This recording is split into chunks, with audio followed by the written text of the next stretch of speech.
Hey, so I'm going to go over conjugate pairs on video with you because trying to type the explanation was confusing. So a Bronsted-Lowry acid, just again, is what will give the hydrogen ion, and a Bronsted-Lowry base is what will take the H. And whatever they form on the product side, we call their pair. So HCl is our acid because it will give the hydrogen. On the product side, it is Cl. So that's a conjugate pair. And then NH3 will take the H because it becomes NH4. So that is a conjugate pair.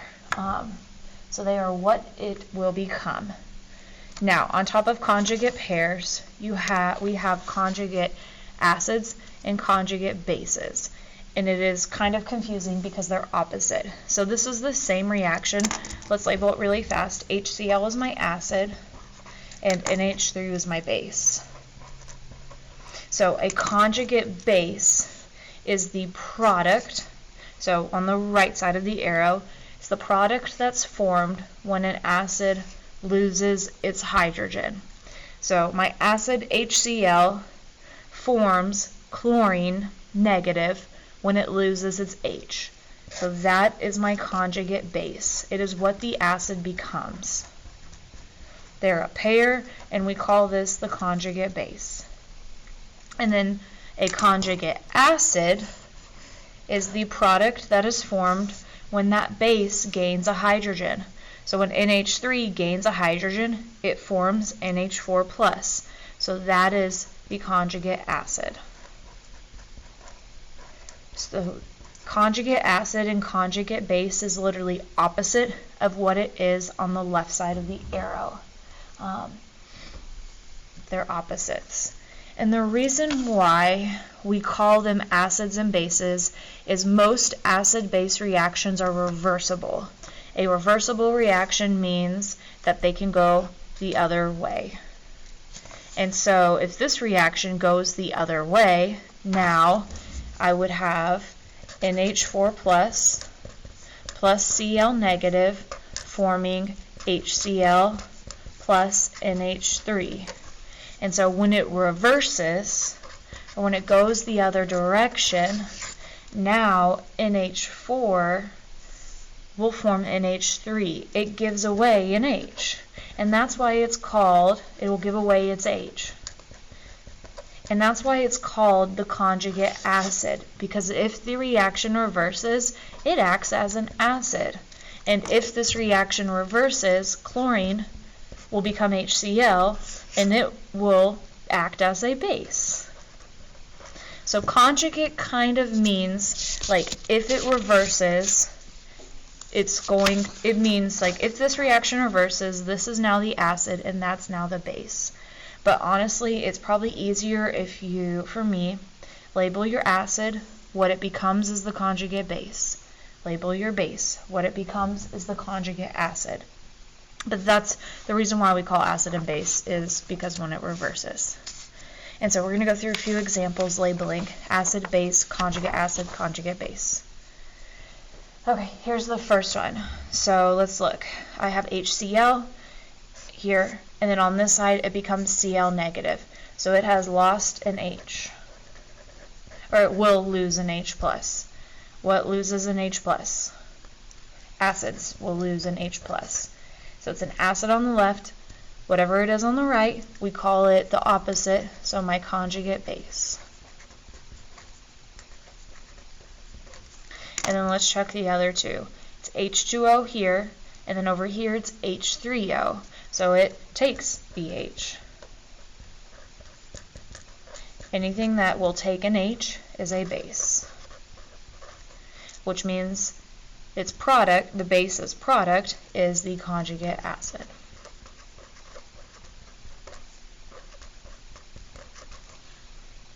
So they're opposites.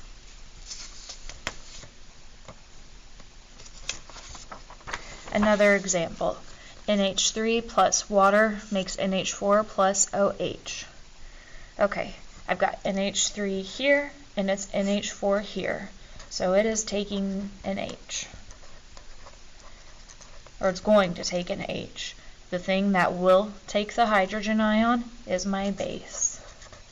And then whatever my base is on the right side, I call it my conjugate acid, because they're opposite.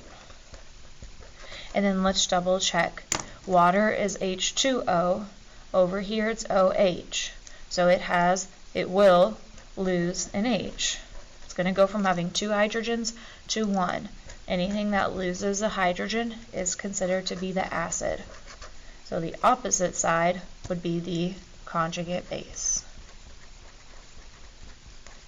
So as you label these, make sure you never label like this is base, conjugate base. They always have to be opposite on either side of the arrow. And then 2 more. I want you to try these 2 on your own and then hit play and see if the next 2 in your packet, these 2, and then hit play and see if you got them correct. But try them on your own without me. Okay, so here are the answers. The first one, water is my acid and CH3NH2 is my base. And then my acid becomes my conjugate base. My base is my conjugate acid. The second one, so you've got CH3NH3 is my acid plus H2PO4 negative, which is my base. Now, you can't memorize with Bronsted-Lowry acids like a list of, oh, this is an acid. You have to look at the reaction and see what's going to happen, because a lot of people would see that H2PO4 negative and say, oh, it starts with H, it's an acid. But when we look at this reaction, this is not an acid. That is acting as a base because it accepts the hydrogen. Over here it forms H3PO4, which means this is actually a base. So don't try to memorize. You just need to learn the rules. Acids are what will lose an H positive. Bases are what will gain the H. But there's not a list of like what you can remember. And then a lot of things, especially water, can act as both. Depending on the equation, water could be an acid, but it can also be a base. It just depends on what it is paired with. If I could talk, that would be nice. So don't let that mess you up. Now, you're not just going to see label acid, base, etc. You might see a few things like this. And so I want to go over how to write these with you. So write the conjugate base for the following acids. If I'm saying write the conjugate base, that means these are acids, which means they will lose an H+. So I want you to write what they become when they lose their hydrogen ion. And it's always just losing one H. So HClO4, it loses an H. Now it is ClO4. But you do have to pay attention to charges. You may have noticed, or maybe not, in the reactions before they did have charges. So HClO4 has a charge of 0 because there's nothing up here. So it's a neutral compound. It loses an H+. H+ has a charge of 1. So it lost a positive 1. So what is 0 minus 1? It's a negative now. So this would have a -1 charge or a negative charge. So acids lose a positive. So their charge goes down by 1. H3PO4. Okay, whenever I say write a conjugate base, we assume it only loses 1 hydrogen, not all of them. So H3PO4 will become H2PO4. But then we have to think about charges. This has no charge. There's nothing written up here.